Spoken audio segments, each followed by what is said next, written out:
ایک بہت بڑے عالم مومن، ایک بہت بڑے مومن، دوسرے عالم دین ان کے بہت دوست تھے. ان دونوں نے وعدہ کیا ہم میں سے جو مر جائے گا تو 3 پہلی راتوں کے اندر اندر واپس آ کے دوسرے کے خواب میں بتائے گا اس کے ساتھ کیا کچھ ہوا، تاکہ دوسرا تیاری کر لے.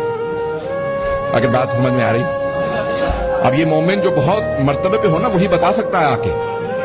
ان میں سے ایک کا انتقال ہو گیا، دوسرے نے کئی برس بعد انہیں خواب میں دیکھا. انہوں نے کہا مومن تو اپنا وعدہ وفا کرتا ہے، جو وعدہ کرے اسے پورا کرتا ہے، اور مجھے آپ کے ایمان پہ کوئی شک نہیں تھا. 3 راتوں کا وعدہ تھا، اتنے برس بعد آئے ہیں کہ میں اب تک عذاب میں مبتلا تھا. توجہ ہو، ایمان رکھتے ہوئے کہ میں اب تک عذاب میں مبتلا تھا. کہا کیسے مان لوں کہ آپ عذاب میں مبتلا تھے؟ آپ کے زہد و تقویٰ کو میں نے دیکھا، آپ کی عبادت کو میں نے دیکھا، نماز شب کو میں نے دیکھا، علم کو دیکھا، ہر چیز کو دیکھا. کیسے عذاب میں مبتلا تھے؟ کہا ایک وجہ سے. ایک مرتبہ گھر سے باہر نکلا، بارش ہو رہی تھی، میں نے فوراً پڑھ کے کہا کیا بے وقت بارش ہے. کہا منہ سے فی البدی نکلا کیا بے وقت بارش ہے، میرا سفر تھا بارش ہو گئی. تو کہا جیسے ہی مرا قبر میں آنے کے بعد فرشتے نے پوچھا پروردگار کہہ رہا تو بتا بارش کب ہونی چاہیے.